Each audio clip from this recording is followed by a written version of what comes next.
Ils buvaient dans le même verre, toujours sans se quitter des yeux. Ils faisaient la même prière, d'être toujours, toujours heureux. Parmi les gravats, ils souriaient, dans ce petit bal qui s'appelait.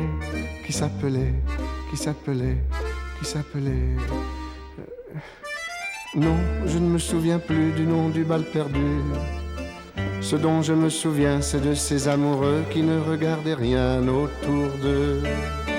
Il y avait tant d'insouciance dans leurs gestes émus. Alors quelle importance, le nom du bal perdu. Non, je ne me souviens plus du nom du bal perdu. Ce dont je me souviens, c'est qu'ils étaient heureux, les yeux au fond des yeux. Et c'était bien. Et c'était bien. Je ne sais pas si on va être heureux au fond des yeux ce soir, mais en tout cas, on va essayer. Vous allez voir que, à nouveau, dans cette rencontre, il y a l'occasion de pas mal de plaisir, en tout cas, on l'espère. On va parler avec Michel Séonnet de littérature comme nécessité, de qualité de littérature.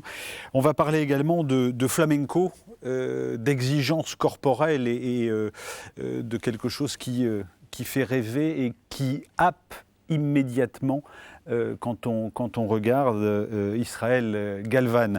Nous allons parler aussi botanique avec Patrick Blanc et nous allons voir comment les plantes nous donnent d'excellentes leçons de développement durable. Et puis bien sûr du jazz dans cette émission avec Richard Galliano et son quartet Tangaria.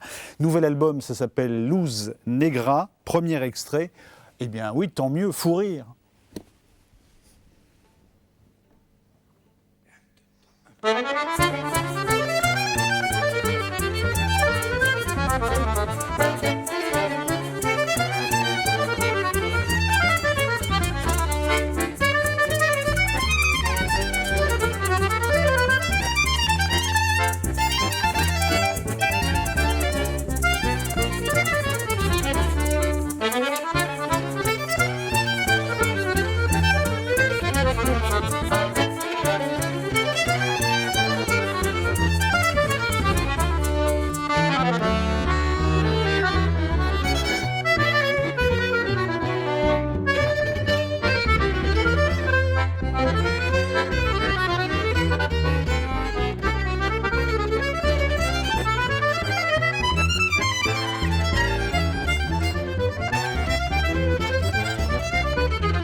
Superbe.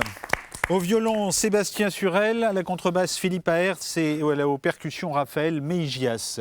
Merci, merci messieurs. Richard, vous venez nous rejoindre. On va commencer avec la littérature, avec vous, Michel Séonnet. Et le premier roman que vous publiez, c'est chez Verdier, c'est Que dirais-je aux enfants de la nuit. Ça date de 1994. Et avant de parler de choses plus compliquées, on va d'abord parler de littérature et de votre manière d'écrire. Et de ce qui fait de vos livres, ou de ce qui donne à vos livres leur qualité littéraire. Chaque vendredi, à l'heure du voile déchiré et de la terre qui tremble, le vieil homme s'engageait sur le chemin de poussière calcinée qui s'élevait lentement au-dessus du village et où, rapidement, passé l'ombre des dernières maisons, il ne semblait plus avancer que conduit, guidé, poussé par les frottements rageurs des cigales, par cette digue mouvante d'odeurs que la chaleur faisait monter de chaque bas-côté, buissons pilés, fleurs martelées, herbes broyées sous le boutoir d'une canicule furieuse qui s'acharnait à leur faire rendre gorge de la moindre trace d'humidité et qui, se ruant comme fauves sur ces plantes déjà à l'agonie, ne leur laissait d'autre issue, comme ces serpents que l'on provoque pour en récupérer le venin, que de lui abandonner cela même qu'elle exigeait, de dilapider dans un dernier réflexe de survie les maigres ressources difficilement reconstituées pendant la nuit, de déployer ces dérisoires boucliers d'odeur à l'abri desquels elles espéraient pouvoir tenir jusqu'au répit du soir, puisque les mêmes pierres. Et là, je me permettrai de mettre 3 petits points, parce que dans votre manière d'écrire, il y a des phrases extrêmement longues et des phrases de cette densité-là. Est-ce que vous avez toujours eu besoin d'écrire dans cette densité ? Vous savez, écrire, c'est quelque chose qui se passe face au chaos.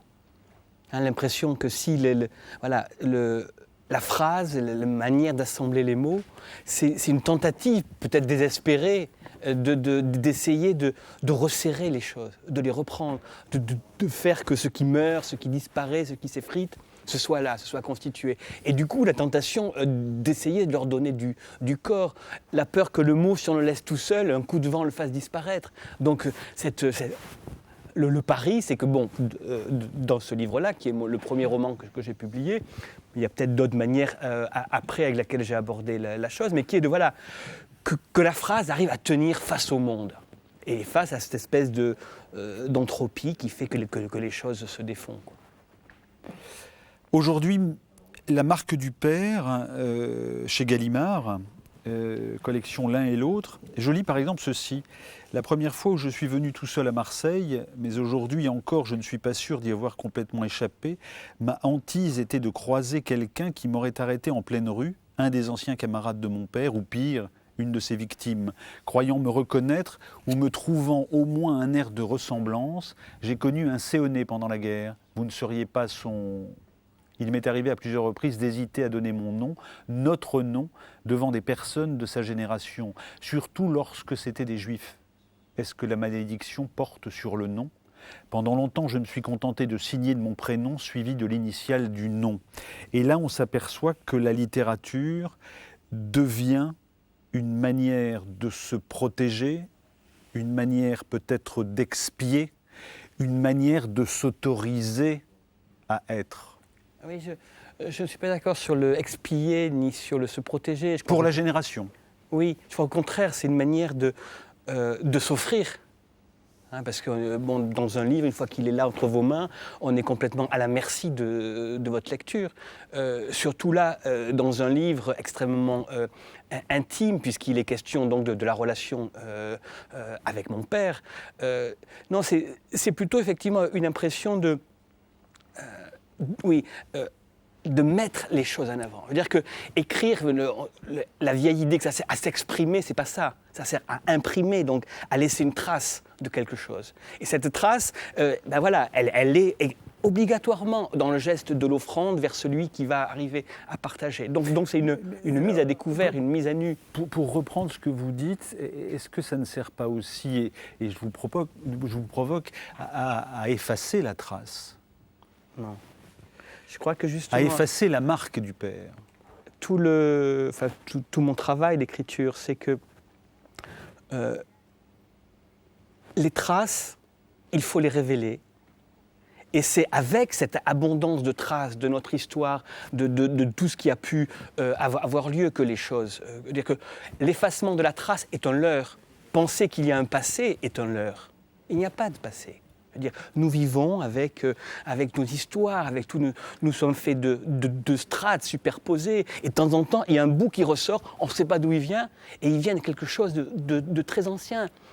Ces réactions, dans le passage que vous avez lu par rapport à mon nom, c'est vrai que, disons que le 3/4 du temps, je n'y pensais pas, mais qu'à des moments, ce sont des choses, dans certains lieux, qui me revenaient au visage en me disant qu'effectivement, ce nom que j'avais en partage était un nom qui avait connu une indignité, puisque c'était au moment de la condamnation qui avait frappé mon père, c'était ça, c'était une indignité nationale, voilà, et que je portais le même.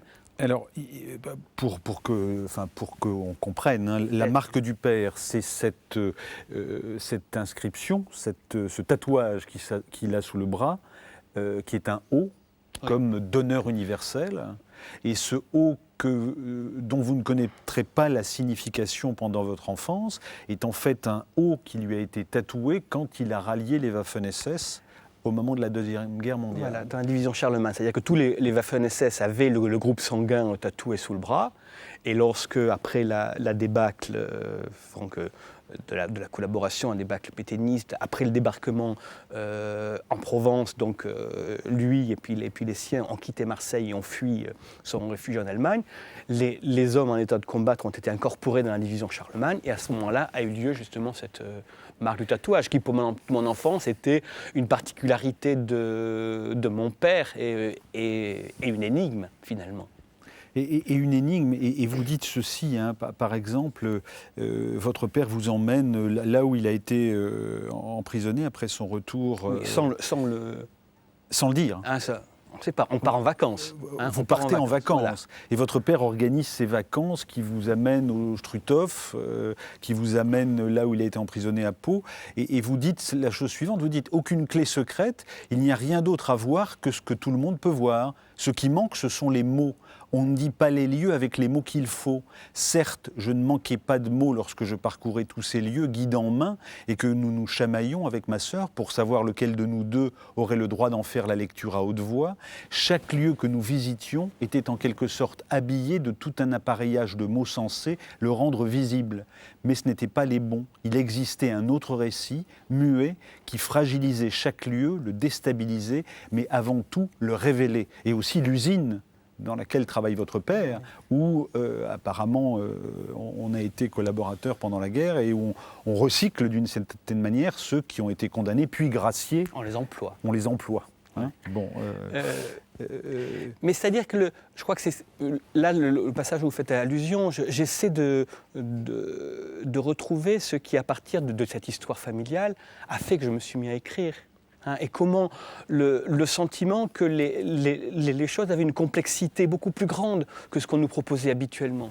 Que le récit qu'on pouvait faire des lieux, en fait, si simplement on s'arrêtait devant, dans une sorte peut-être d'état de contemplation, on pouvait s'apercevoir que commençaient à apparaître des récits, des histoires, des fragments. Et finalement, le travail d'écriture que je fais, c'est ça. Hein, c'est une manière de faire se lever dans les lieux, dans les paysages, des possibilités, hein, de récits, d'histoires et des possibilités du monde. Michel Séonnet, entre que dirais-je aux enfants de la nuit et la marque du père, 12 ans se sont passés. J'ai l'impression que la densité d'écriture dans la marque du père a diminué. Autrement dit, est-ce que la densité d'écriture, la qualité d'écriture, cache le non-dit ou occulte le non-dit, alors que là, on sent que vous êtes réconciliés. C'est parce que, dans ce que je suis en train de faire en ce moment, la densité existe encore. Je pense que c'est lié au propos particulier de ce livre, hein, qui est vraiment une tentative pas à pas de suivre mon propre trajet et les échos que ça a pu avoir avec l'histoire de mon père. Et je crois que ça a imposé, parce que le livre alterne toujours dans le « il », je parle de mon père à la troisième personne, et au « tu ». Donc effectivement, le « tu » impose un type de phrase, un type de phrasé qui n'est pas du tout le même. Que lorsqu'on est face à un paysage où il y a son ampleur qui l'emporte. Donc je crois que c'est lié, je veux dire que chaque sujet, chaque projet impose, même s'il y a des constants, impose une manière particulière quand même de l'aborder. Alors je voudrais vous montrer un tout petit extrait avec un portrait. C'est le portrait de Céline, et Céline qui, alors qu'il fuit aussi, passe par Sigmaringen, où sont allés votre père et votre mère. Pas ma mère. Sa mère à lui. Sa mère à lui, pardon. Oui, tout à fait, sa mère à lui. Oui, c'est important. Extrait de ce document sur Céline. Le 6 juin 1944, les Alliés débarquent en Normandie. On y est. 2 jours après le débarquement, ils obtiennent un passeport pour se rendre en Allemagne. Les jours suivants, ils vident leur compte en banque et, avec leur chat Bébert dans une musette, empruntent un train pour Baden-Baden, puis Berlin, avant de se retrouver à Sigmaringen, où s'est réfugié, avec le gouvernement de Vichy, la fine fleur de la collaboration qui a fui devant l'arrivée des libérateurs. C'est le temps de l'épuration. Brasillac est fusillé. De Noël est assassiné par des inconnus en plein Paris. Le Comité national des écrivains issus de la résistance appelle le gouvernement provisoire à châtier les écrivains complices de l'occupant. Parmi les 12 premiers noms retenus, Céline. À Sigmaringen, Céline n'a plus qu'une obsession, fuir les troupes alliées qui se rapprochent, se réfugier en pays neutre, au Danemark de préférence, où l'attend un magot confié à une danseuse. Alors Céline, bien sûr, pas seulement parce qu'il passe à Sigmaringen, là où est passé votre père, mais Céline aussi parce que quand vous faites Normal Sup, c'est Céline qui vous permet de parler autrement de ce qui vous obsède. C'est pas ça. C'est-à-dire que pour moi, Céline, depuis toujours, depuis ce qui remonte de mon enfance, ce sont d'abord les pamphlets antisémites. Et que donc... lorsque je me suis aperçu que c'était, quand je suis arrivé en classe préparatoire, que c'était au programme du concours d'entrée à Normal Sup, qu'on disait que c'était un grand écrivain, il y a eu quelque chose dans ma tête qui a dire, comment cet homme qui a lu ce que j'avais pu lire pouvait être un grand écrivain. Et effectivement, à la fois d'un côté, je me suis aperçu que finalement, ce qui était... ce au nom de quoi mon père avait été puni par rapport à d'autres, ça pouvait être de la grande littérature. Donc finalement, c'était des choses dont on pouvait discuter. Ça m'a permis d'une certaine contenance en public et dans mes études. Ça ne m'a pas réconcilié avec Céline, ça c'est sûr. J'entends bien. Et voilà. On est là pour parler littérature, disait-il, votre prof, pas de politique. On pouvait donc séparer aussi facilement les deux, de la même manière finalement que je séparais pour mon usage personnel domaine public et domaine familial. On pouvait prononcer le nom de Céline sans avoir la bouche pleine de honte. Autre personnage qui marque votre vie, c'est Armand Gatti. Mot de minuit, 19 avril 2000. On reçoit Armand Gatti avec Dominique Bragveld, qui fait des ateliers d'écriture avec Ricardo Montserrat. Extrait de l'interview. Je l'interrogeais à l'époque sur le besoin et la nécessité de la pédagogie. Extrait. Il entre très peu l'idée de pédagogie. C'est-à-dire, non, mais transmission, alors j'enlève pédagogie. Chaque début d'expérience commence par ces mots. Au commencement était le Verbe, et le Verbe était Dieu. Et vous êtes Dieu. Voulez-vous être Dieu avec moi? Donc vous êtes Dieu, forcément. Si on avance, c'est que vous êtes Dieu et que vous acceptez le principe. C'est uniquement une citation. Mais ça donne l'esprit dans lequel on va aborder. C'est-à-dire que l'élément principal, de base, c'est la poésie.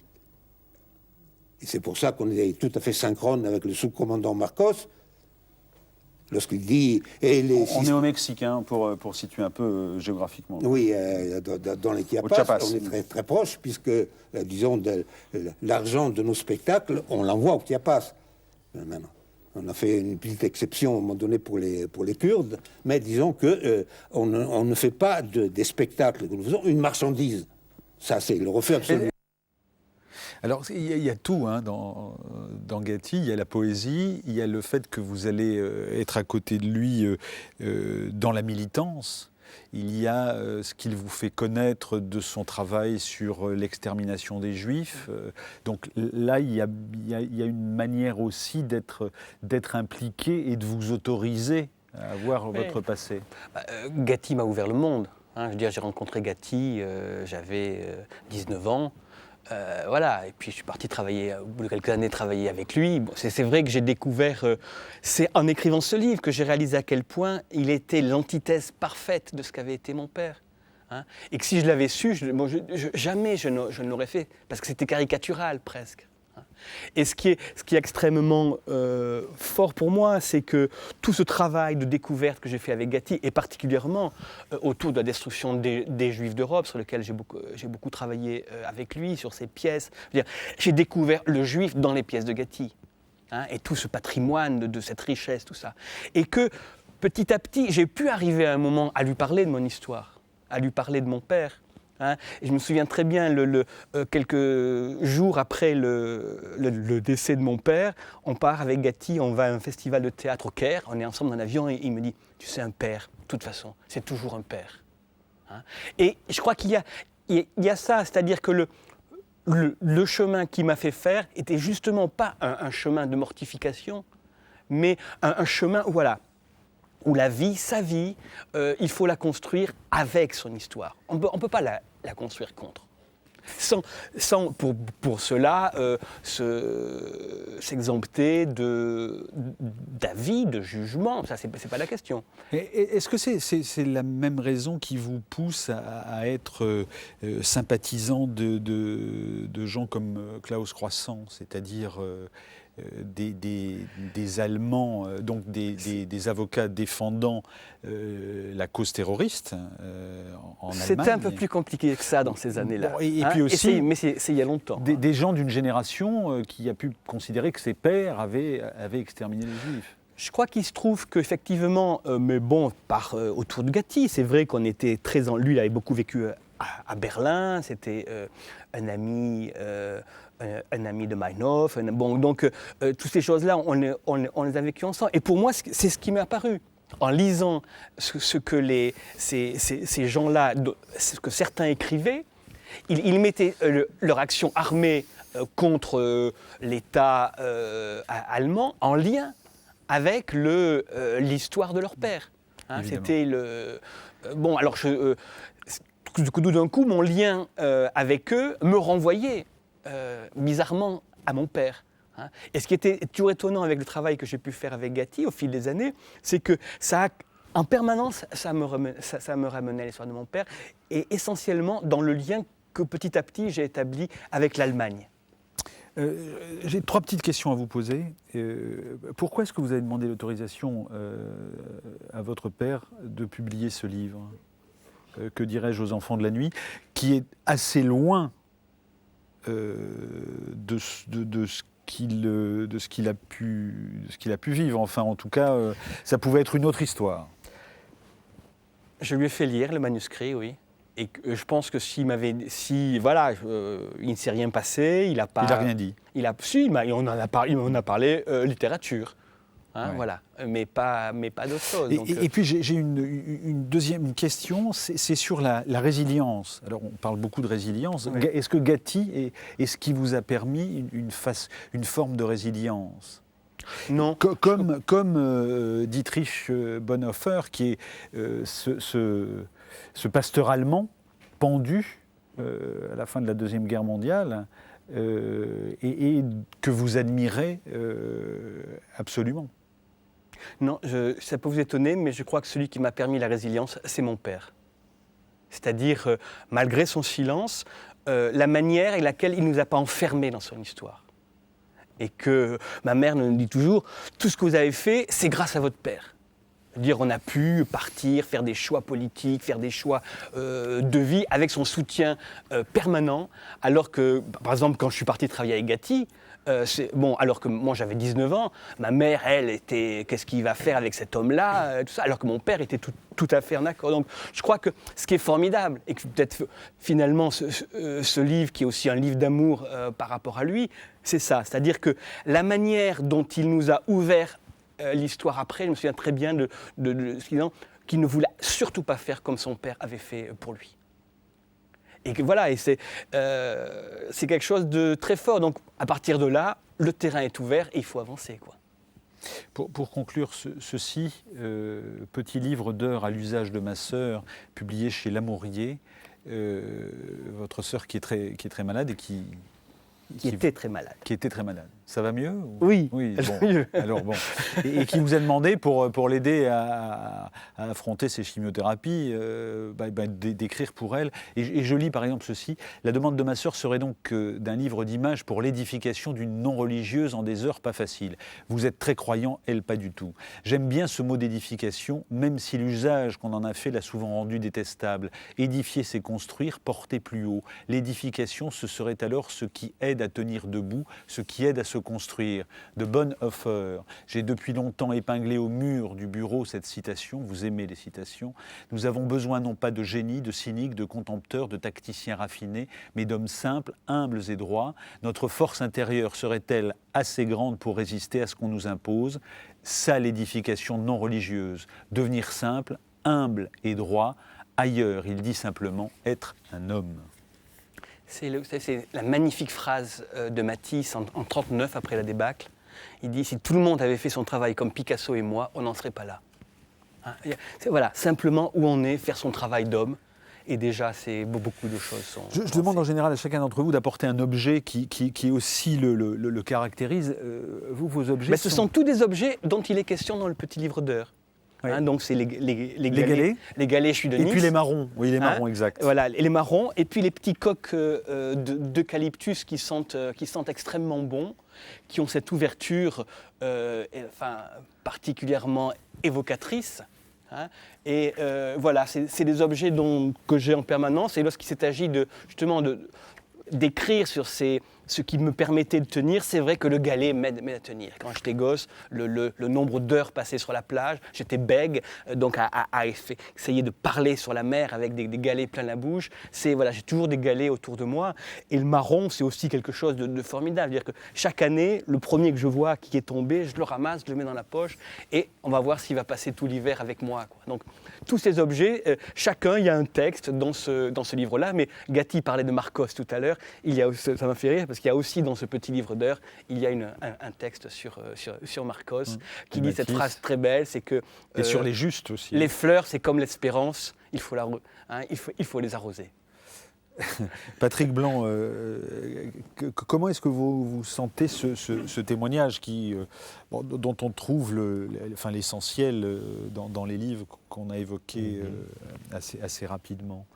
Je suis vraiment très impressionné par le fait que toute votre œuvre, finalement, est complètement imprégnée par ce passé, par ces cheminements divers entre votre père et vous, et finalement vous êtes totalement positionné par rapport au fait d'analyser ce qui s'est passé, d'y échapper. Et ça me surprend énormément parce que moi je n'ai, par rapport à la vie de mes parents, aucun attachement. Enfin, j'adore mes parents, mais par rapport, ils étaient, et ma mère est toujours là, tout à fait bien, mais je n'ai aucun positionnement de ma vie, en aucun cas, par quoi que ce soit, que ce que je pense, ce que je fais par rapport à mes parents. Et... Je crois que c'est lié à une chose simple, c'est-à-dire que mon père donc, a participé à ce qui est une des plus... Enfin, qui est la plus importante entreprise de destruction d'humanité qui existait en Europe. Et s'il ne l'avait pas fait, je ne serais pas né. Parce qu'il s'est marié avec la sœur d'un camarade qui était avec lui là-bas. Donc je peux faire ce que je veux. S'il avait fait autre chose, je ne serais pas là. Donc je suis viscéralement lié à cette histoire. Alors je peux faire comme si ce n'était pas vrai, mais il se trouve que j'écris et que voilà. Et que ça vous autorise. Je trouve que le mot autorisé est sans doute un mot central dans votre travail. C'est-à-dire que ça m'oblige et qu'à partir de ce livre, peut-être que j'arrive à m'autoriser de ce récit, de mon histoire, et pas toujours faire comme le petit gamin de province qui se cache, qui surtout ne parle pas trop parce qu'on ne sait jamais si ce qu'il va dire, on va pouvoir le renvoyer à l'expérience de son père. Raconter ce qu'on vit, exprimer ce qu'on vit, on va le voir maintenant avec Israël Galvan. Je vous propose un extrait de son spectacle qui s'appelle Arena. C'est un spectacle qu'il a chorégraphié avec sa sœur Pastora Galvan, un spectacle qu'on retrouvera au Festival de Montpellier dans quelques mois. Regardez comment Israël Galvan exprime ce qu'il ressent. Extrait d'Arena, c'est la séquence Bailador.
Israël Galvan, vous êtes fils de danseurs sévillans, vous avez vous êtes entre 30 et 40 ans, vous avez 33-34 ans.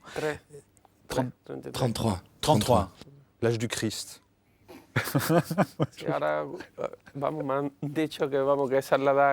Bon, il paraît que c'est l'âge auquel on est le plus fort. Donc. Est-ce que Bon, il ne me reste plus qu'un an pour être le plus fort. Donc, Quand on parle de flamenco, d'un flamenco particulièrement épuré, et comme spectateur de votre travail, et ici comme vous regardant et vous accueillant dans cette émission, je me dis que vous n'êtes pas le même. Est-ce que je me trompe en disant que vous n'êtes pas la même? J'ai l'impression de ne pas avoir affaire à la même personne. Ce qu'on peut dire par ailleurs quand on rencontre un comédien, sauf qu'avec vous créez quelque chose ou vous donnez quelque chose au spectateur qui semble foncièrement étranger, qui semble foncièrement autre. Bueno, sí, siempre oui. se ha visto, ¿no? Bueno, que se baila como toujours vu que l'on ¿no? danse bueno, a veces, comme ¿no? l'on est. Parfois, par contre, uno, la verdad, on ne le fait pas. En el momento de crear, et au moment de créer, de bailar, de danser, c'est peut-être le moment où, en fait, il y a, on déploie réellement toutes les émotions que l'on cache dans son fort intérieur d'habitude. Pour arriver et on va voir quelques extraits de vos spectacles, pour arriver à ce que vous exprimez avec votre corps, mais votre corps, ça peut être un élément ridiculement petit de votre corps, comme un doigt, etc. Quel type de travail ou à quel type de travail est-ce que vous vous astreignez? Bueno, pues a la hora de verme bailar durante años, ¿no?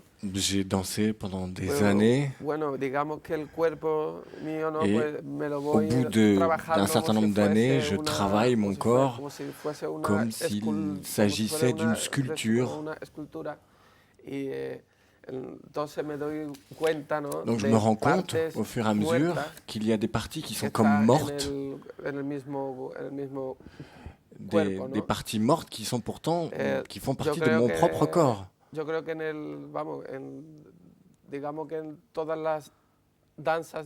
Donc je crois que dans tous les types de danse, on utilise généralement tout le corps, ou presque tout le corps. Mais je crois qu'il n'y a néanmoins que le flamenco où on est parfois limité. Et on ne dépasse pas ces limites. Donc moi, à chaque fois que je découvre quelque chose de nouveau dans mon propre corps, c'est comme trouver un monde neuf, complètement différent.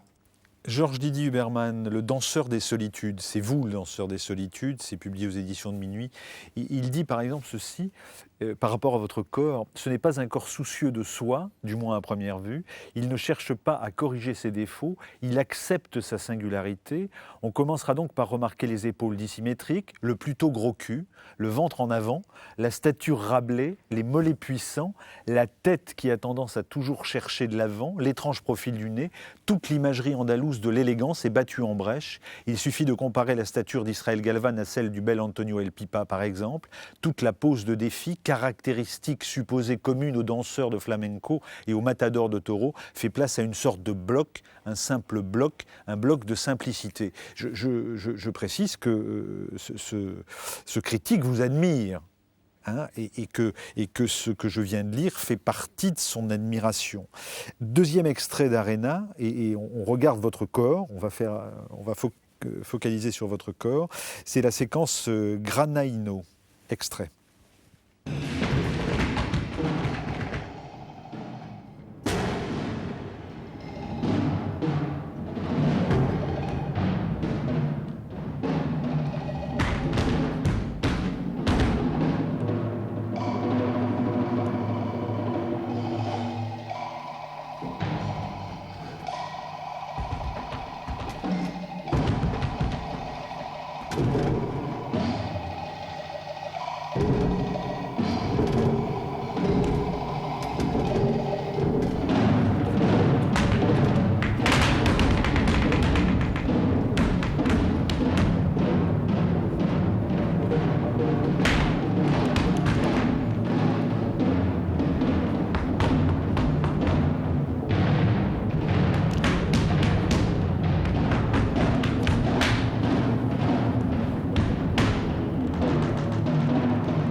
Commentaire sur cet extrait et sur ce que disait Didier Huberman précédemment sur votre corps.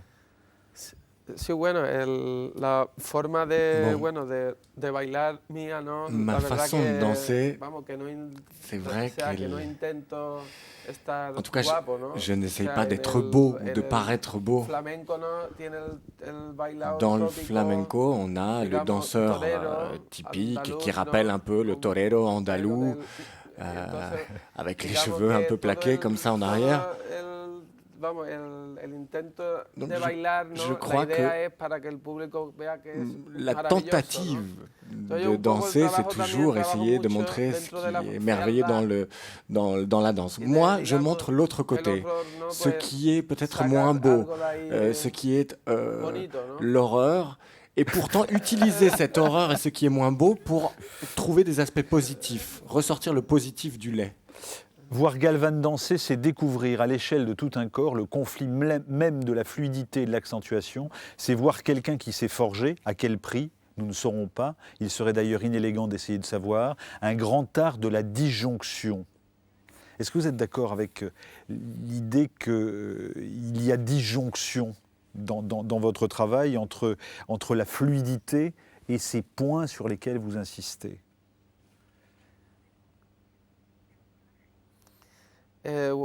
Bueno, la manera a lo mejor peut-être que ma façon de créer est peut-être très hachée. Oui. Creo que a lo mejor no hace falta tener una pieza, Il tener n'a pas desde besoin el principio hasta que acabe d'avoir ninguna relación, ¿no? une pièce là et une pièce là et ne pas finir jusqu'à ce qu'il y ait une relation entre l'une et l'autre. Non. Ma façon de créer la danse est une façon de créer très brisée, hachée. Alors, façon de créer brisé, haché, un flamenco particulièrement épuré. Est-ce que vous êtes bien vu dans le milieu du flamenco, chez les puristes? Ils doivent dire, mais qu'est-ce qui nous embête celui-là avec la force de ses 33 ans? Sí.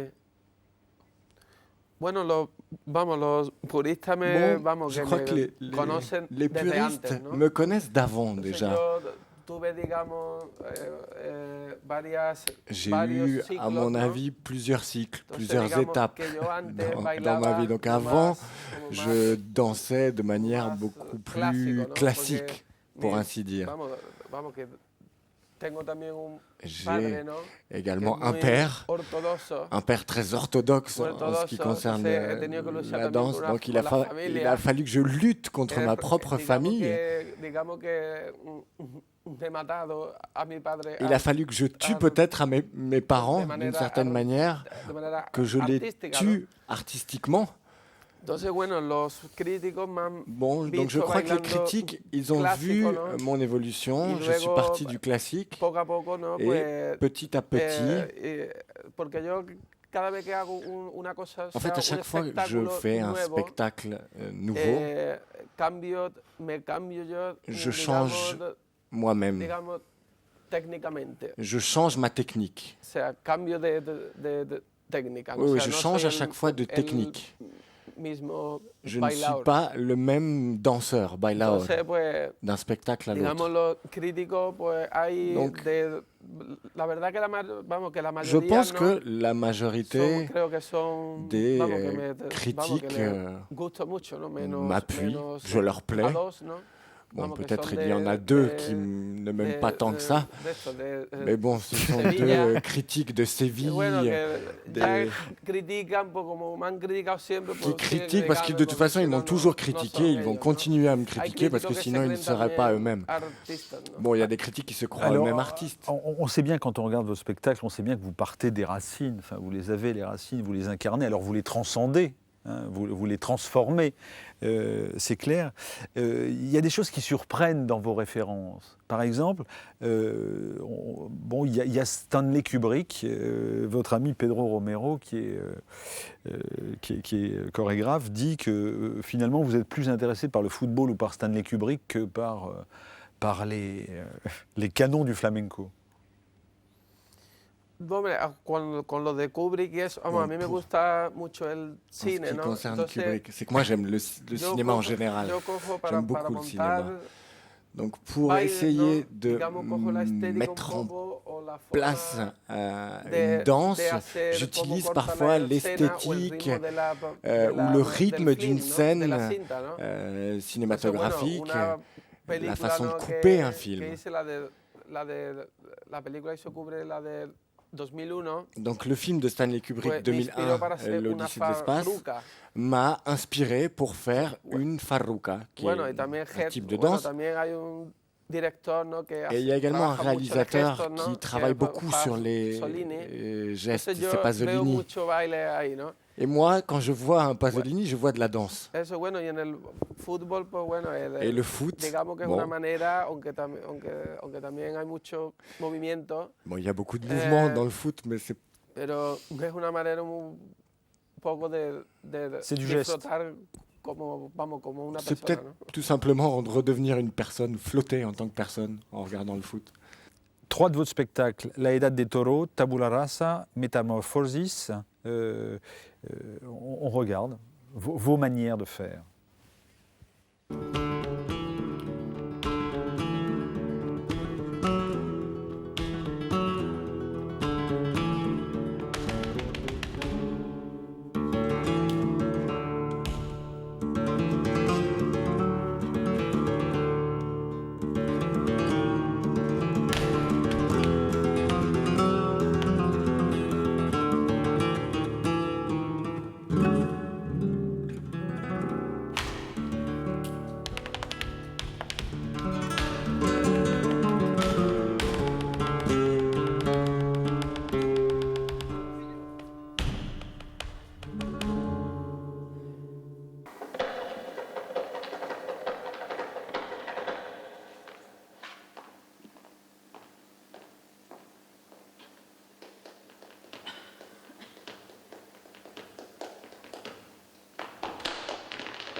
Alors, on a pris le final de Métamorphosis, justement pour...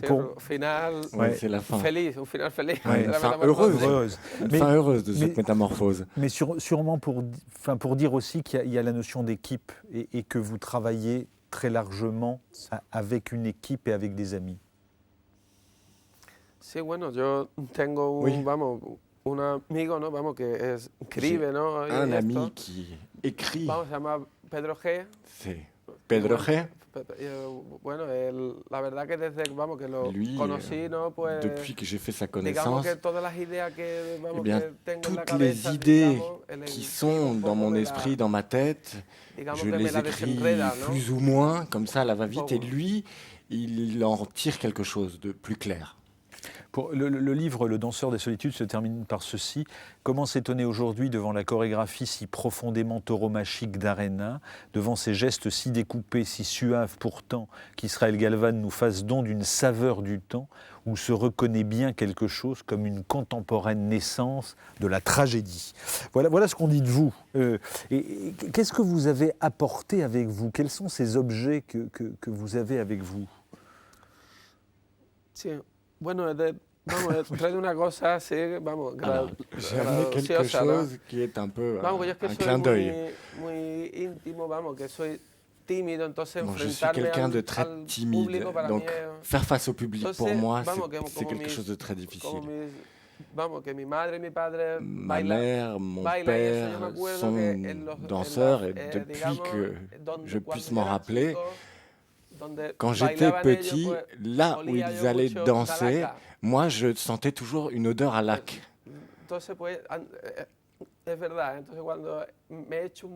Donc je m'en mets toujours un petit peu, tout simplement pour avoir cette odeur qui me détend. Ça me rappelle mon enfance et du coup j'en oublie mes peurs. Alors là, c'est en honneur d'une équipe de foot espagnole de Séville, le Betis Séville. Donc je l'ai amené en hommage car l'entraîneur du Betis, c'est Luis Fernandez de France. Donc un bon entraîneur et je voulais faire un petit... bravo à Luis Fernandez. Un hommage. Et j'ai aussi emmené des petites capsules. Alors il y en a plein d'objets, oui. C'est que je joue avec mon fils, avec ces capsules. C'est un jeu pour les enfants. Je ne sais pas si vous connaissez ce jeu. Allez, dites-nous.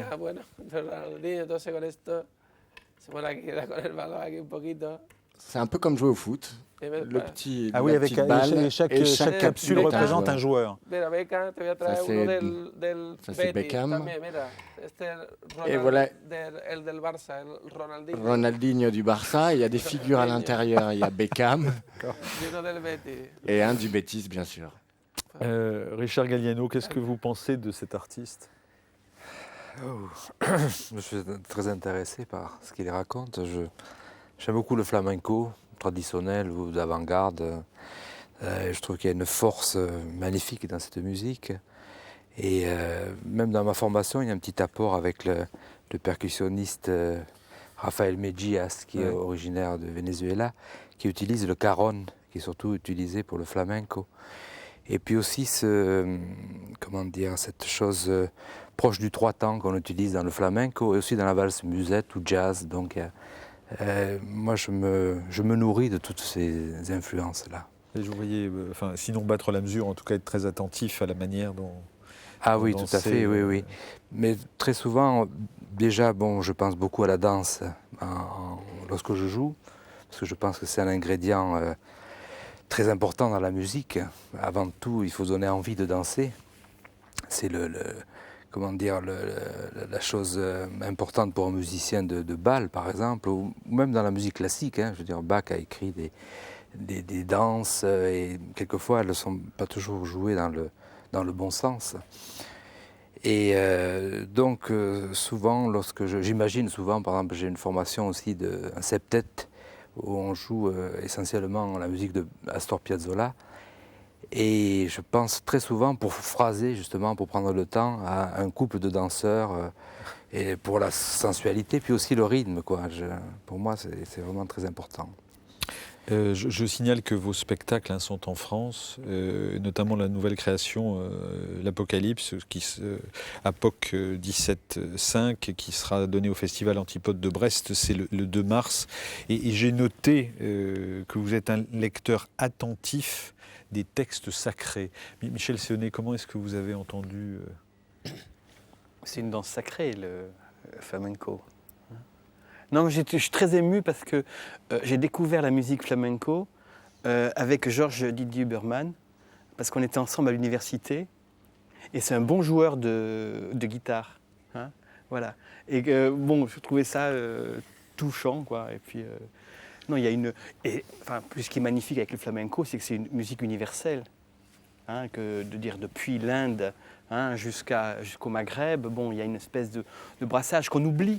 Parce qu'on est tellement obnubilé par nos brassages européocentriques qu'on oublie ces transversalités qui sont liées aux migrations des Roms, etc. Et dire du coup qu'une des grandes chances de l'Europe va être la libre circulation des Roms, mais ça, on n'y est pas encore. Bientôt peut-être. Pour le moment, il en faut encore des papiers particuliers. Patrick Blanc, vous dites que vous êtes un sonorila. Alors, si je comprends bien, un sonorila, c'est quelqu'un qui a des chaussures vertes, ce qui porte malheur sur un plateau de télévision, qui a des cheveux verts, ce qui porte malheur sur un plateau de télévision, qui, chez Chêne, publie Folie végétale, Patrick Blanc, qui est en fait le catalogue de l'exposition dont vous êtes le commissaire, avec une couleur verte, même une vert foncé, une vert clair, donc vous avez tout faux là. Hein. Mais alors, sonorila, qu'est-ce que c'est ? Non, c'est une plante, c'est une espèce, enfin c'est un genre en fait d'une centaine d'espèces, et j'en prends une en exemple, de petites plantes extrêmement modestes qui vivent essentiellement sur les rochers en sous-bois depuis l'Inde jusqu'à Bornéo essentiellement, quoi. Et bien sûr, les espèces ne sont pas les mêmes et elles sont extrêmement modestes. Qu'est-ce que c'est ? Que sont les cheveux verts, puisqu'on vous voit avec les cheveux verts ? Oui. C'est une histoire d'il y a une vingtaine d'années. Rien à voir avec la botanique ? Non, au départ, non. Après, c'était très pratique. Quand on me demandait pourquoi j'avais les cheveux verts, je disais, bon, je suis botaniste, voilà pourquoi j'ai les cheveux verts, quoi. Au départ, c'est un pari et c'est resté. Oui, voilà. Ça n'a aucune autre signification. Et puis bon, maintenant, c'est vrai, tant qu'il reste quelques cheveux, je garde le choix, je les garde verts. Oui. Vous êtes botaniste, vous êtes docteur ès-sciences, chercheur au CNRS, lauréat de l'Académie des sciences en 2001. Vous êtes l'inventeur du mur végétal. Comment est-ce que ça naît une envie comme ça ? Depuis tout petit, j'ai toujours été avec les aquariums, avec la nature. Avec ma mère, j'allais me balader au bois de Boulogne, voir les cascades. J'étais toujours fasciné par l'eau, par les milieux chauds, humides, donc les aquariums tropicaux. Enfin, j'ai toujours été... je savais que ça serait ma voie, quoi. Il n'y avait pas d'autre choix possible. Être, du moins, en lien avec le monde tropical. Ça aurait pu être éventuellement les animaux ou les plantes, pas les civilisations humaines, mais vraiment les milieux naturels tropicaux. Et, en fait, dans ce livre, le bonheur d'être plante, vous faites de l'anthropomorphisme puisque vous parlez à la place du sonorila, donc vous nous donnez une belle leçon de développement durable et puis vous comparez la manière dont les plantes évoluent et la manière dont les hommes évoluent. On y viendra dans une seconde, mais je voudrais qu'on s'arrête d'abord sur le mur végétal, qui est une invention que vous avez brevetée. Oui, vous avez accroché de la serpillière, c'est une création. Oui. Oui, enfin, c'est très simple d'accrocher la serpillière. Ce qui est important, c'est de connaître les plantes qui peuvent s'accrocher à la serpillière. Voilà, et surtout, encore faut-il y penser. Donc, vous êtes aujourd'hui connu pour le mur végétal, le dernier en date étant celui qu'on croise quand on vient à Paris, le long du musée du Quai Branly. Musée du Quai Branly. Qu'est-ce que c'est que cette idée qui a consisté à... Parce que vous dites que vous êtes obsédé par les plantes et par la ville, et que finalement mettre les plantes en hauteur, ça permet de les respecter et de Oui, je suis effectivement totalement urbain, si vous voulez. J'ai toujours vécu en ville. Quand j'étais étudiant, je traînais tous les soirs dans les bars enfumés, où il y avait de la musique. Alcazar, oui, quand je travaillais, je vendais des petits poissons dans un grand magasin. J'avais dépensé tous mes sous le mercredi soir après l'Alcazar. J'étais le seul gosse, j'avais 18, 19 ans, alors qu'à Alcazar, si vous voulez, en 72, 73, c'était pas du tout l'âge des représentants du public. Donc j'étais fasciné par ce monde de la nuit, sombre, hein, quand même, si vous voulez, il y a quand même une constance. Il y a du sombre chez vous. Non, mais disons, j'aimais bien ces milieux protégés. Quand je dis sombre, pour moi, sombre évoque avant tout cette notion de protection. Quand vous êtes dans un sous-bois ou dans une boîte de nuit, enfin pas boîte de nuit, mais j'aime pas ça, mais dans un bar, dans un sous-bois, vous êtes à l'abri des éléments extérieurs violents. En sous-bois, vous n'avez pas le vent, la pluie est cassée. Donc par vous êtes plante, là vous parlez comme une plante. Oui, mais quand vous êtes dans une boîte de nuit, c'est pareil. C'est la lumière, c'est le rapport à la lumière, 1% de luminosité. Vous avez une faible lumière, dans une boîte de nuit. L'atmosphère est humide, puisque c'est surtout à l'époque où c'était beaucoup moins bien ventilé. J'aime beaucoup, on peut s'amuser à dire que c'est l'ambiance fétale, etc. Enfin, ça peu importe, on s'en fiche. Ce qui est sûr, c'est que je sens vraiment quelque chose d'assez semblable dans ces milieux-là. Et donc, comme j'adorais les deux milieux, puisque dès l'âge de 19 ans, j'ai voulu aller me balader en forêt tropicale, tout naturellement, j'ai réconcilié les deux. Mais ça, je me suis aperçu que je réconciliais beaucoup plus tard, si vous voulez, pas du tout au début. Quand j'ai commencé mes murs, c'était absolument pas en lien avec les murs, ça vient d'où? C'est venu avec l'aquarium, tout bêtement, aquarium. Donc il y a des plantes qui s'accrochent et donc vous avez dit, tiens, faisons... Voilà, il y avait des plantes dans l'eau et puis pour épurer encore davantage l'eau, j'avais lu que c'était bien de faire pousser des racines de philodendron, donc j'ai fait grimper au-dessus, puis finalement c'est ce qu'il y a eu au-dessus qui m'intéressait de plus en plus. Et c'est de la serpillière, donc ça prouve aussi... J'ai tout essayé. Et ça prouve aussi que les plantes n'ont pas besoin forcément de terre. Ça, vous le savez, baladez-vous n'importe où dans le Jura. Non, mais baladez-vous dans n'importe quelle montagne, aux abords des cascades en France, vous verrez toutes les plantes accrochées au rocher. Ou baladez-vous, regardez en Provence quand même, où il y a à peu près 2800 espèces de plantes différentes.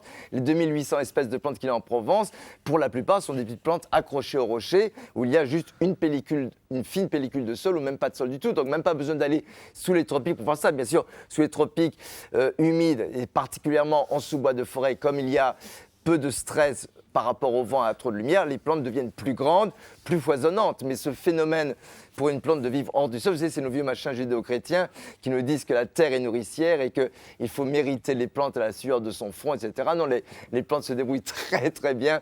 C'est comme quand on ose dire qu'une forêt a besoin d'être gérée par l'homme pour se maintenir à long terme, mais c'est des choses impossibles à entendre. Ça fait 350 millions d'années qu'il y a de la forêt. Alors quand je vous entends comme ça, je me dis quel enthousiasme, il est fou, furieux ce garçon.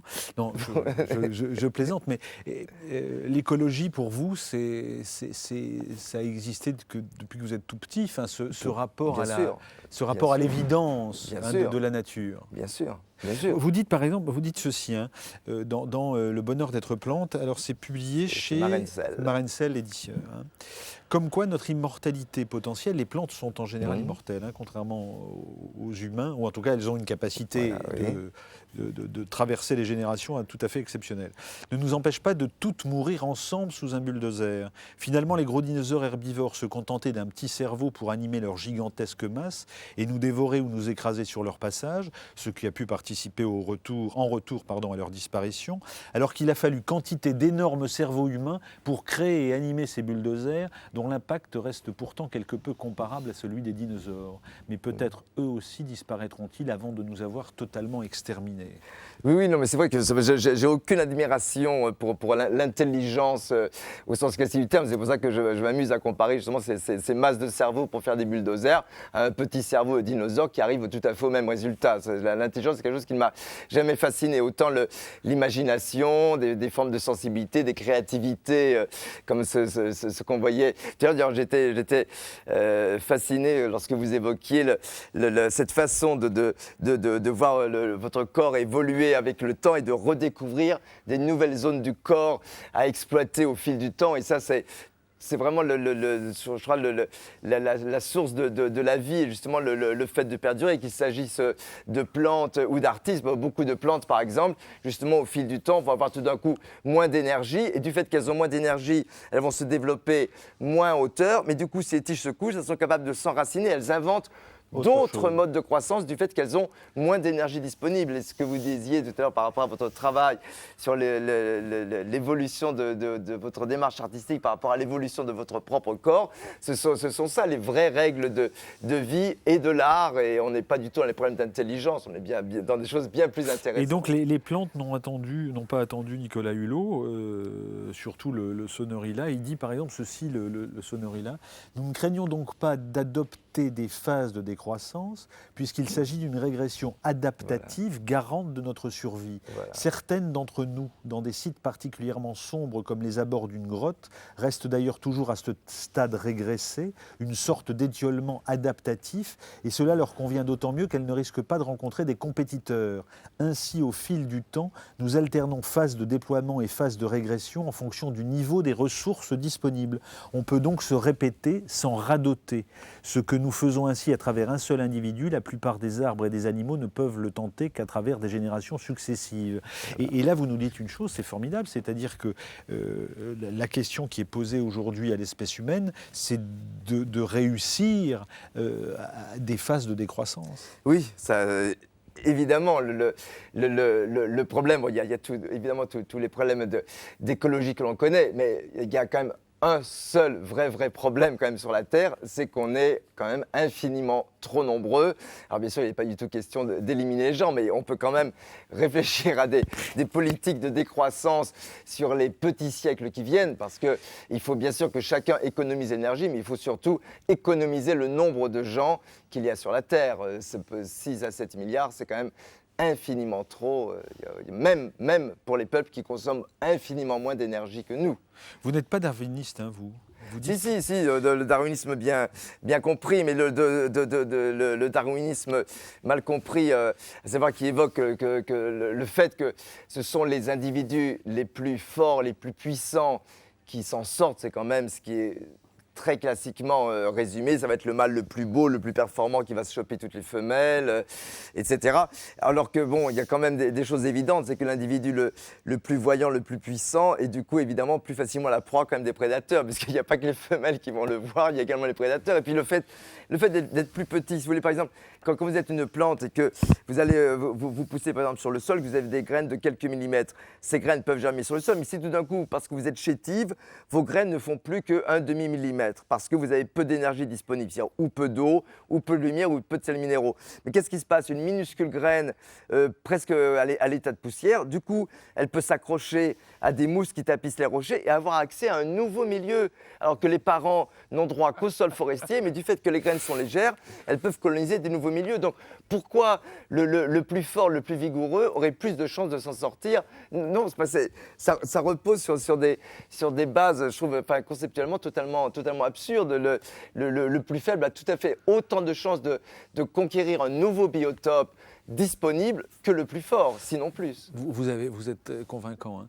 Ces mécanismes, alors là vous parlez des mécanismes d'attraction des plantes, restent les mêmes pour quantité d'espèces appartenant pourtant à des groupes différents. Beaucoup de plantes de sous-bois ont ainsi des graines noires brillants qui se détachent sur un fond rouge intense, souvent constitué par la pulpe succulente du fruit. Les oiseaux sont attirés par ce contraste de couleurs, d'autant plus que le rouge se repère bien en sous-bois, du fait que le spectre lumineux est proportionnellement enrichi dans les longueurs d'ondes rouges lointains.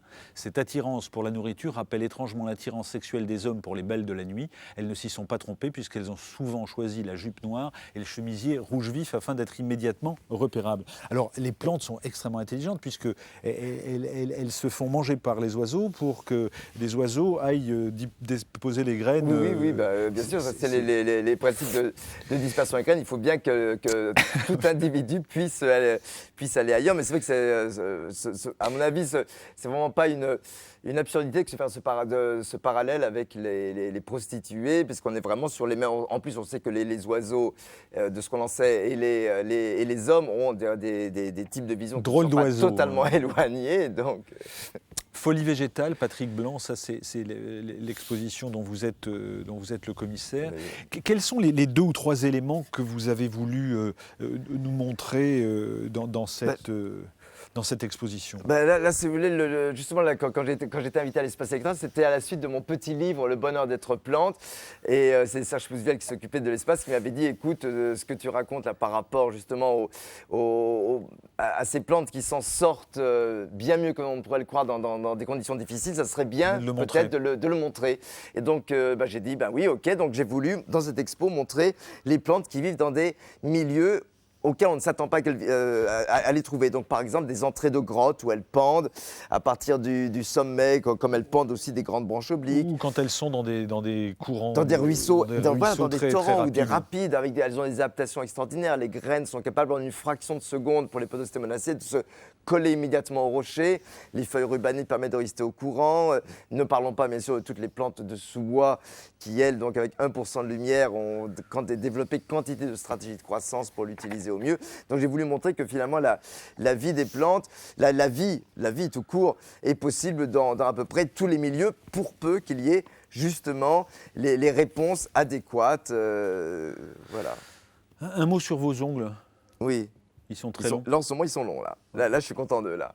Mais c'est un truc d'enfance, ça ? Oui, vous savez, j'adorais Piaf. J'ai eu la chance de l'avoir pour son dernier Olympia en 62. Et je garde toujours cette image, par exemple, du disque de Mon Dieu en 61, où elle a les mains comme ça, avec les ongles qui me fascinaient. Alors, est-ce que c'est ça ? J'en sais rien. Bon, mais il y a aussi le fait que quand vous avez les ongles longs, vous gardez une distance vous ne touchez que ce que vous voulez toucher. C'est-à-dire que quand vous voulez toucher, vous prenez à l'intérieur de la main. Si vous voulez garder une distance avec les choses, voilà, vous avez les ongles. Donc quand vous êtes dans votre forêt tropicale, ça vous aide quand vous êtes dans votre forêt ? Ah non, ça ne sait pas ni ne m'aide, ni ne me gêne. Quel est votre Zara Ouh là, c'est moi qui vais me faire assassiner. Voilà ça. Bon, alors en fait, et ça rejoint aussi ce que vous évoquiez par rapport au travail sur le corps. Voilà, Zara Leander, c'était une très grande chanteuse suédoise, mais qui a fait, comme vous le savez, carrière en Allemagne entre 37 et 43. Bon, elle a eu beaucoup d'ennuis avec Goebbels parce qu'elle aimait un petit peu trop les juifs et les homos. Et donc, soi-disant, une erreur de tir a bombardé sa villa en mars 43. Elle est partie avec perte et fracas. Enfin, quand même, elle a eu des problèmes après parce qu'elle avait accédé à être star pendant la guerre en Allemagne. Mais au point de vue carrière, c'est quelqu'un qui est extraordinaire, Zara, parce que voilà, elle a chanté pendant 50 ans, ce que tout le monde a fait. Ils sont 36 000 à avoir chanté pendant 50 ans. Mais ce qu'elle a fait, Zara, c'est qu'elle s'est toujours renouvelée. Alors, ce que vous évoquiez avec le corps qui évolue et qu'il faut savoir réutiliser. Et là, ce disque qu'elle a fait en 77, le dernier qu'elle a fait, où elle avait donc 70 ans. Alors là, rien que quand on voit la pochette, on comprend tout. On voit la face, elle est sublime, la photo est retouchée. Et on retourne, et qu'est-ce qu'on voit ? On voit la réalité avec les mains complètement vieilles, la vieille cigarette, mais quand même les lunettes de star. Donc c'est quelqu'un qui a toujours réussi à savoir ce qu'elle était avec son âge, mais le talent est totalement resté puisque la voix restait avec une puissance très étonnante et surtout une façon de l'utiliser. Donc on est toujours sur les mêmes choses. C'est comme je dis, comme les plantes qui évoluent en fonction des ressources disponibles, ce que vous disiez par rapport au flamenco. Et Zara est, à mon avis, à peu près la seule chanteuse à avoir réussi à se renouveler pendant 50 ans. Israël Galvan, comment est-ce que vous regardez ce garçon que vous avez à votre gauche? Vamos, a mí me gusta mucho el color verde. Moi, j'adore le vert. J'adore le vert. Pero la verdad, vamos, que me ha entrado ganas, ¿no? de leer. Ça m'a donné envie de lire beaucoup sur les plantes, les arbres et les fleurs. Ça, c'est vrai. Richard Gallieno, vous avez, vous, la main verte, enfin, ou en tout cas l'intérêt vert? Non, pas du tout. À côté finalement de la musique, c'est un peu mon malheur. J'ai aucun hobby. En fait, ma profession, c'est musicien. Mon hobby, c'est musicien. Et pourtant, je suis natif de la région de Grasse, le pays des fleurs. Et du parfum. Et donc, c'est une source d'inspiration. C'est sûr que j'aime les regarder, mais j'ai jamais mis la main... vraiment mais bon, je crois qu'il n'est pas trop tard pour bien faire. Sincèrement, je songe peut-être pour prendre du recul par rapport à la musique simplement, et puis connaître autre chose, il serait temps. On va continuer cette conversation dans 1 minute. Je vous propose un conseil de lecture et ensuite on va enchaîner sur Pierce Fassini. Vous entendrez sa voix. Mais dans un premier temps, conseil de lecture avec Minh Tran Nguyen, qui est rédactrice en chef du magazine littéraire, qui nous parle d'un livre qui s'appelle Les Falsificateurs d'Antoine Bello, qui est paru il y a peu chez Gallimard dans la collection blanche. Ce garçon a 36 ans, double nationalité, française et américaine. Il vit à New York. Il est à la fois écrivain et homme d'affaires. Il a fait son premier $1 million à 26 ans.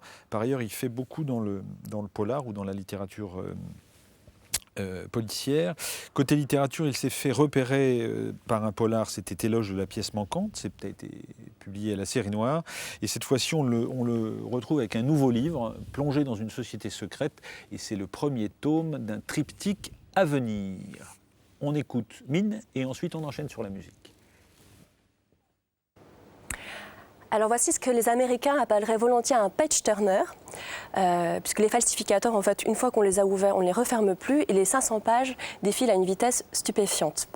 Il faut dire que l'idée de départ est assez géniale, puisqu'il s'agit d'un jeune Islandais, Sliv, qui croit intégrer une boîte d'études environnementales assez banale, alors qu'en réalité, il intègre une société internationale secrète, dont l'activité principale consiste à falsifier le réel.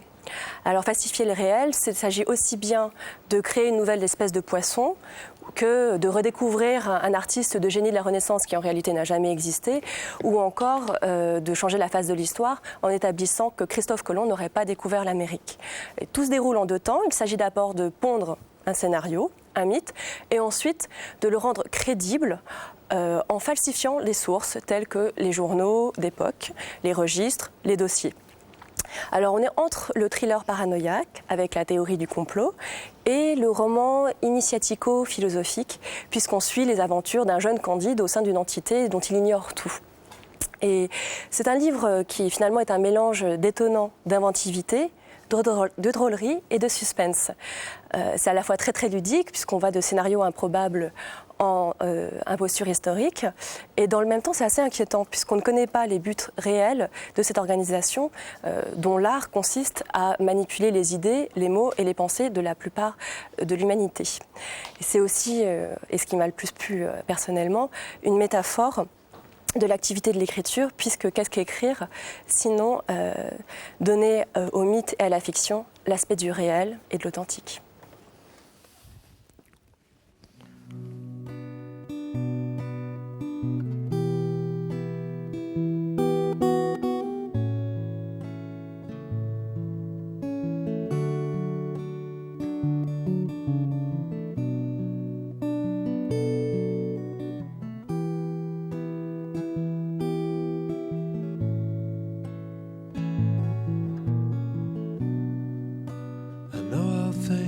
Must change.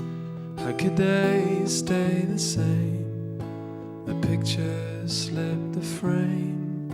It's too late to rearrange. I know all things must change for good.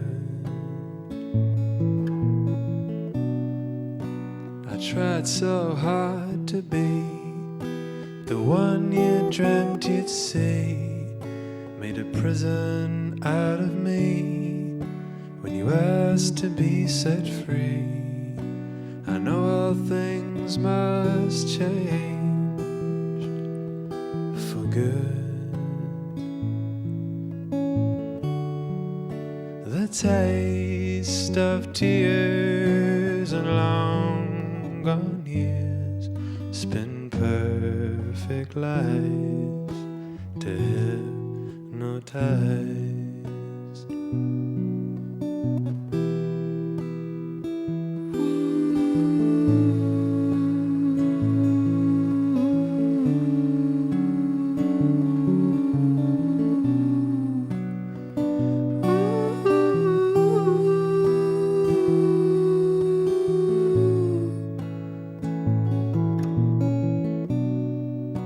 Now watch how summers pass, the green fade in the grass, the candle burning fast. What did I think would last? I know all things must change for good. I'd like to play the game, to call love by its name. I'd live through it again, to lose and find you when I know all things have changed for good. The taste of tears and long gone years spin perfect lies to hypnotize. The taste of tears and long gone years spin perfect lies to hypnotize.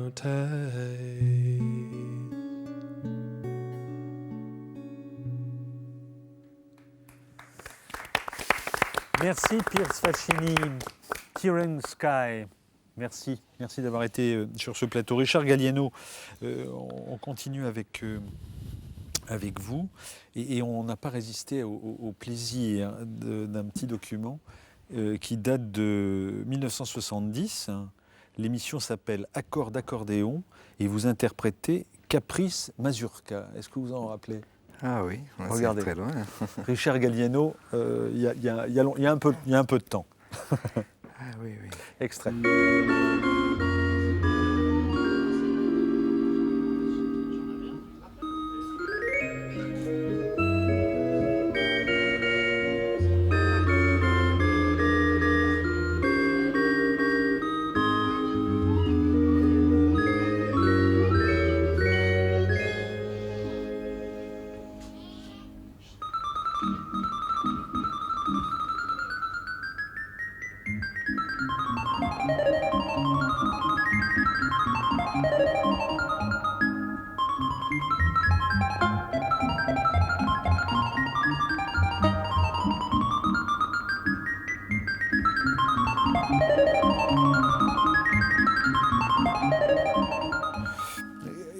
Un mot de commentaire. Alors, il y a la virtuosité, bien sûr, déjà, oui, mais il y a... c'était un... Ouais, excusez-moi. Mais pas forcément la signature. Oui, c'était... disons, j'utilisais un instrument électronique relié à un générateur électronique. Et donc, c'était des sons, tous les sons imaginables plutôt, mais sauf les sons d'accordéon acoustique. Oui. Et donc, c'était un peu la période où peut-être j'étais, je disais, je suis accordoniste, mais je me soigne, donc. Il fallait passer à autre chose. Quelques temps après, donc, je suis arrivé à Paris et j'ai commencé à accompagner Claude Nougaro avec cet instrument-là aussi. Et bon, j'employais aussi l'accordéon parce que cet instrument faisait aussi. Vous pouvez le débrancher, quoi. Voilà, non, ou jouer les deux en Vous pouvez jouer les deux, l'acoustique. Et là, ça pouvait être intéressant. Mais bon, depuis, j'ai repris mon premier instrument. Les instruments acoustiques ont beaucoup plus de richesse harmonique et émotionnelle aussi, hein, que ce soit le violon, l'accordéon. Ou... Richard Galliano, musicien, compositeur, parent musicien également. Alors, est-ce que c'est vrai que votre père vous obligeait à travailler l'instrument en vous piquant la roue de vélo ? Oui, vous savez, tout de mon enfance. Oui, c'est arrivé quelquefois, parce que bien sûr, comme tous les enfants, même les enfants doués, on préfère aller jouer au ballon, jouer avec les copains que travailler un instrument, c'est quand même assez difficile. Et donc, voilà, j'étais passionné de vélo pour pas que je m'échappe, il partait. Ouais, c'était un peu sadique, un peu. Alors, aujourd'hui, l'accordéon est un mot qui est important dans votre carrière, mais on parle d'abord de jazz. Hein, de musique. De musique, c'est plutôt, qui penche vers le jazz. Quels sont les grands moments qui ont été pour vous des révélations et des passages dans votre carrière ? Oh, le premier moment, c'était comment dire, la rencontre, je peux dire, avec mon instrument, qui est un instrument qui est pratiquement un Stradivarius de l'accordéon. Ça, c'était une chance de tomber sur un instrument comme ça. Et comment vous l'avez qui trouvé, n'avait pas les...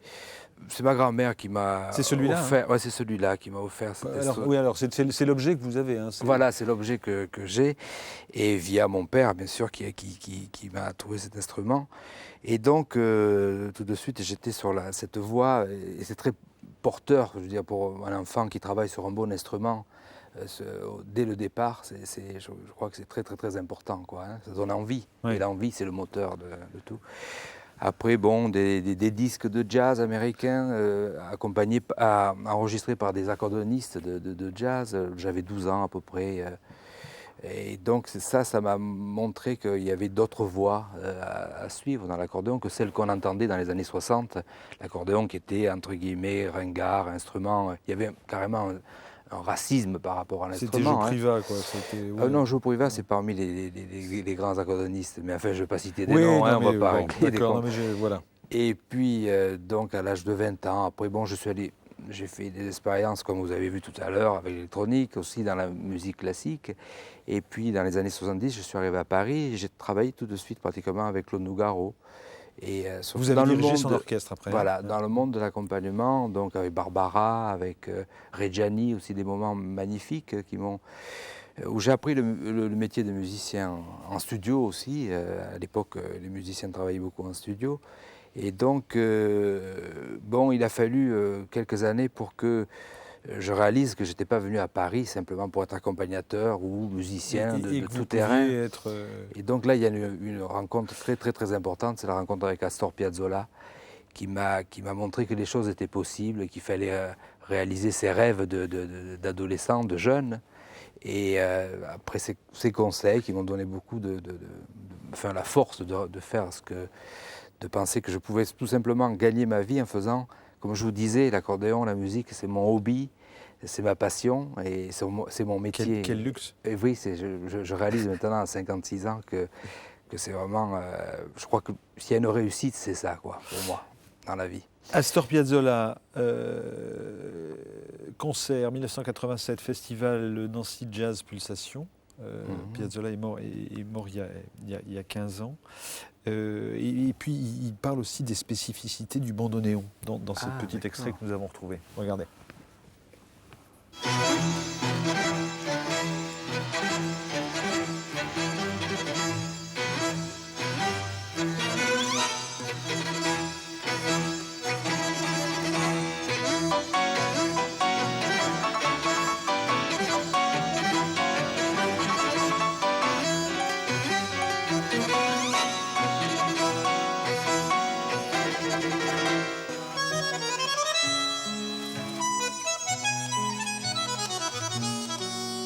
Le bandoneon, c'est un instrument allemand, mais il a été construit pour les Allemands, spécialement pour l'Argentine, pour jouer la musique de tango.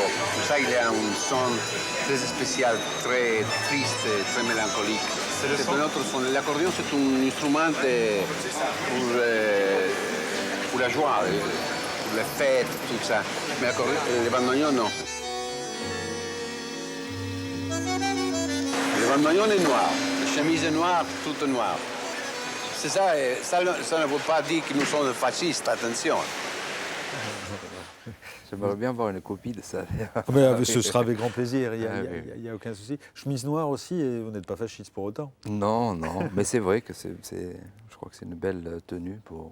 Quelle est cette tradition? Elle vient de où, cette idée d'être noir? Du noir, dans le spectacle, je vous parlais de Nougaro, de Barbara tous, aussi. Quasiment. Barbara qui disait, vous m'imaginez en rose, quand on lui posait la question. Alors c'est pareil pour moi, vous m'imaginez en rose. Non, pas forcément. Non, mais c'est vrai que c'est quelque... Puis en plus, c'est... Bon, je prends un peu de poids. Je prends un peu de poids et c'est pas mal. Alors, dans ceux que vous accompagnez, Barbara Aznavour, Reggiani, bien sûr Nougaro. Et Nougaro, autre rencontre importante. Je vous propose de le retrouver en 1980. Il interprète Des voiliers. Ah. De l'air, de l'air, de l'air, comme un jeune marin enlaçant un dieu goémon, tango, sur du bandoneon. une rose entre les dents.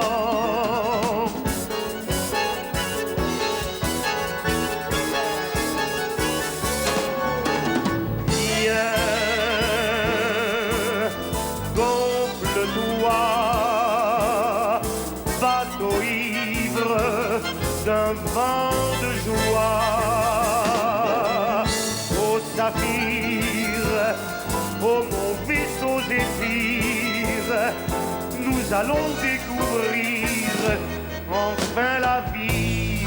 Viens, le voyage sera long comme des sangliers sanglots.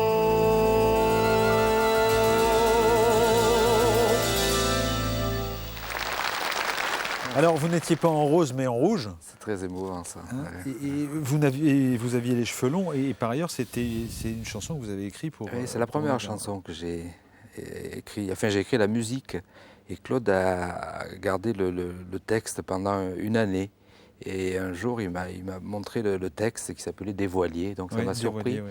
Et Dévoilier, c'est vraiment une invitation au voyage. Et un peu ce que m'a dit Piazzolla quelques années après aussi, de prendre le risque d'essayer de faire ce qu'on a envie de faire, de tout ce qui vous passe par la tête et de se réaliser, quoi.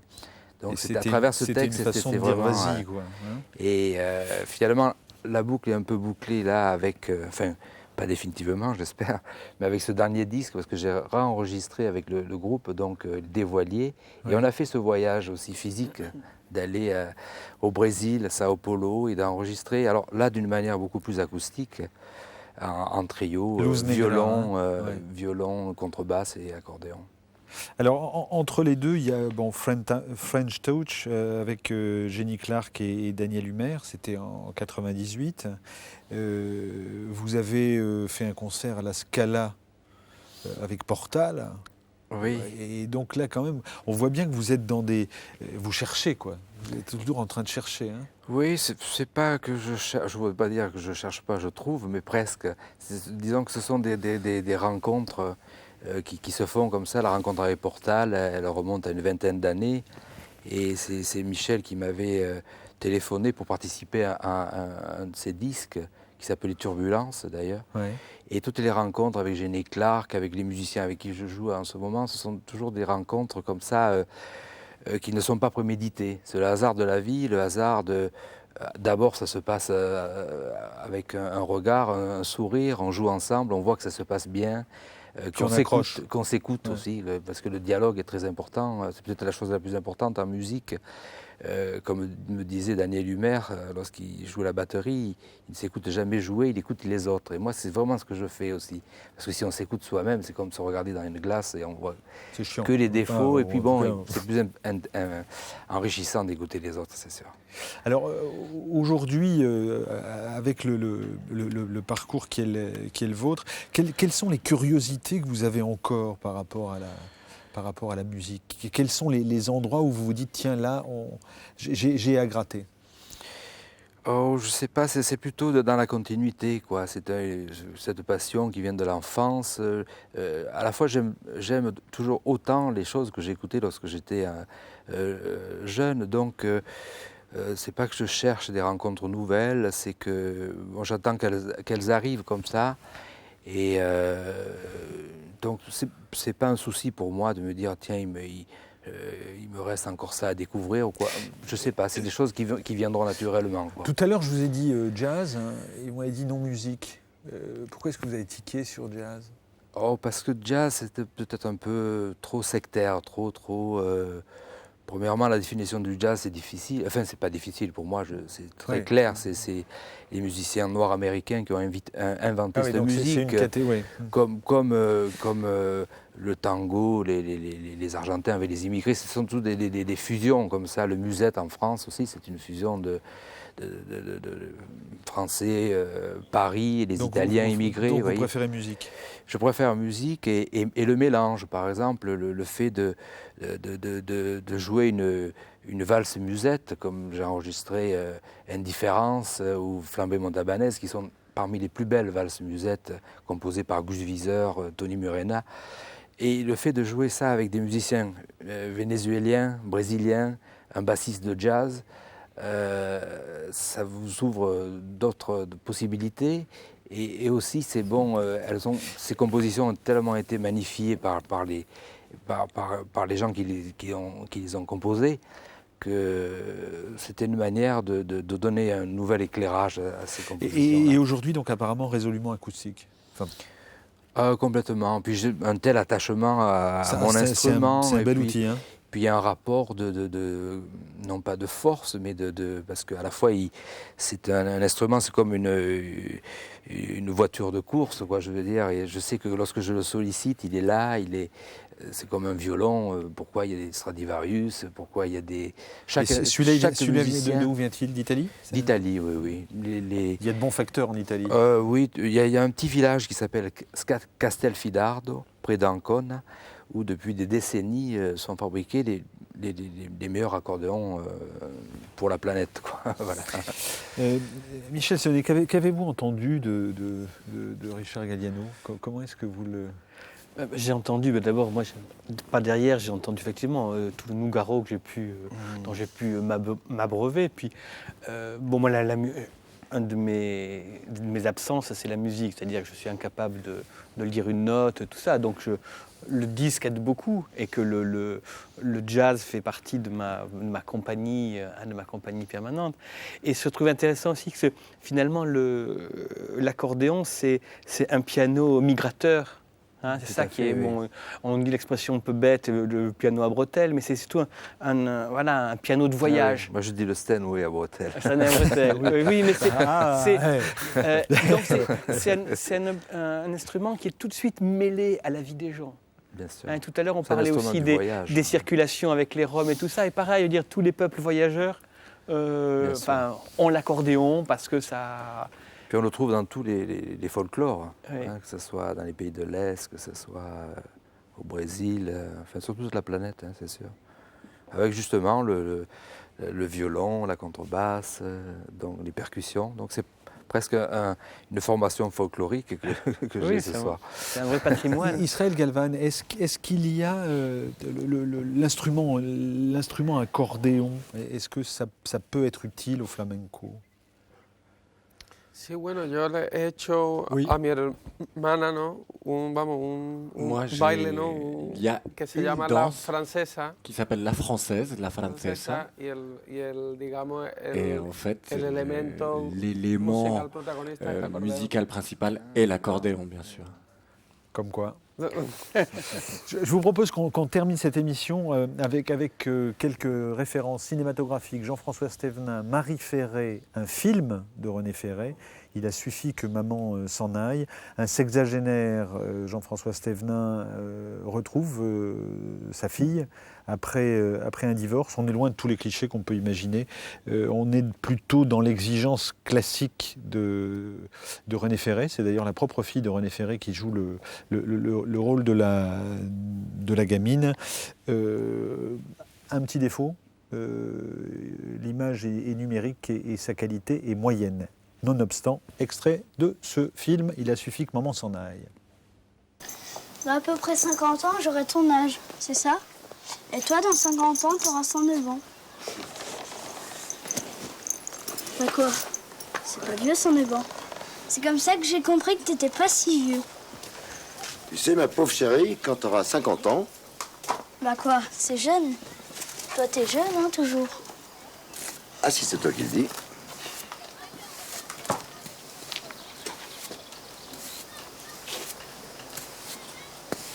Tu la vois plus, Delphine? Moi, en ce moment, c'est un petit peu compliqué.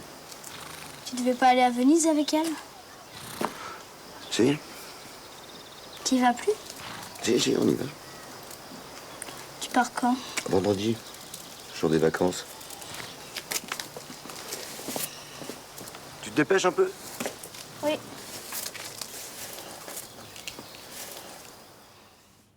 Voilà, je voulais vous signaler également Vincent Mardinès, Ahmed Benrama, Cyril Trollet, La Trahison, un film de Philippe Faucon qui sort chez Éditions Montparnasse en DVD, d'après l'ouvrage de Claude Sall. Ça se passe en Algérie et c'est un film qui illustre la difficile cohabitation entre soldats français et soldats algériens servant l'armée française. C'est un film qui insiste beaucoup là-dessus.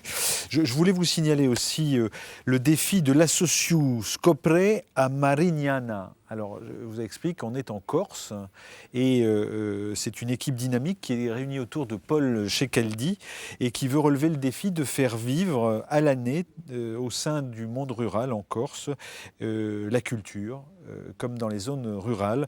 Et c'est à partir d'un petit village corse que ce travail culturel a été organisé. Beaucoup de convivialité, beaucoup d'échanges et beaucoup d'identité aussi. Ils vont jouer à Paris, ce qu'ils essayent de préserver en Corse. Il y a notamment une création avec 3 titres, L'enfant sur le chemin, Le dialogue des sœurs, et aussi, alors qu'ils me pardonnent, ou Lavatogju, c'est le lavoir.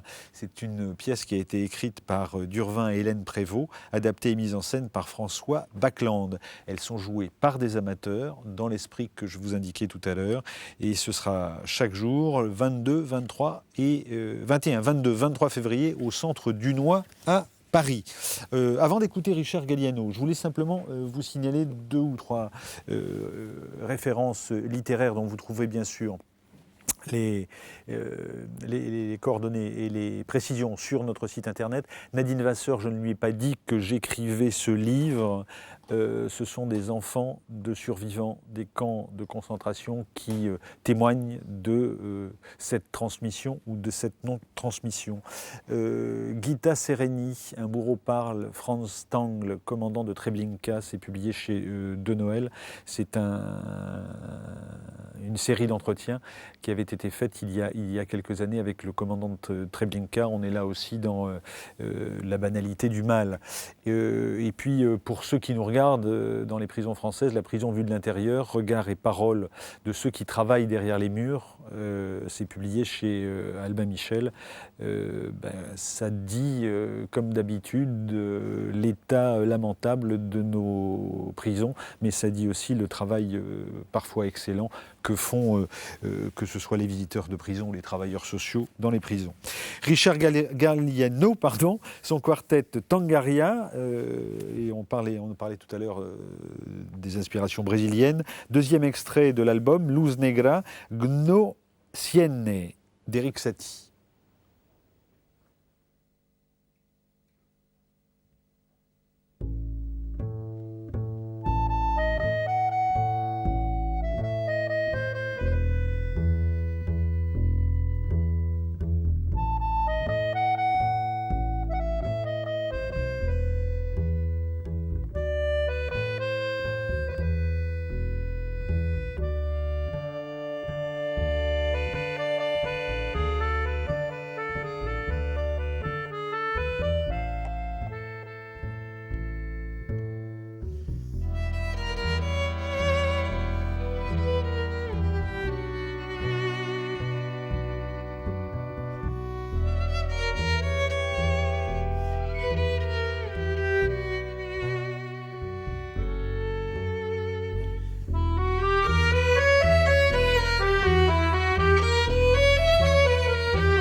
Merci Richard Galliano, Luz Negra. Fin de cette émission, merci de nous avoir suivis. On va ouvrir sur Internet, c'est la campagne électorale, mais autant lire pour bien voter. Et on va ouvrir une rubrique et on va l'allonger tout au long des semaines qui viennent avec un certain nombre de livres qui traitent du contexte dans lequel a lieu l'élection présidentielle. Par exemple, quand les banlieues brûlent, les émeutes de novembre 2005, c'est à la découverte avec Laurent Mukieli que nous avions su dans cette émission. François Héran, Le temps des émigrés, c'est publié au Seuil. Louis Chauvel, Les classes moyennes à la dérive, publié également au Seuil.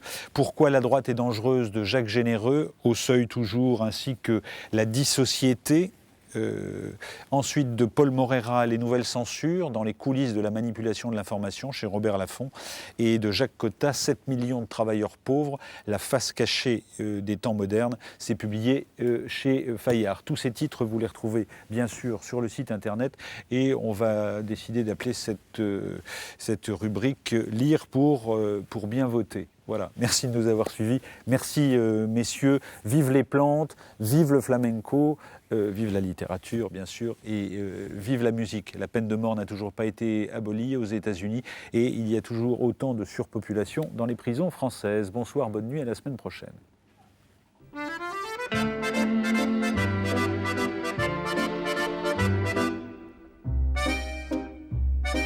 Et puis quand l'accordéoniste s'est arrêté, ils sont partis.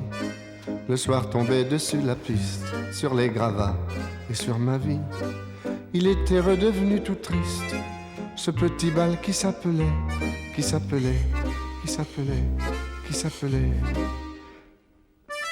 Non, je ne me souviens plus du nom du bal perdu.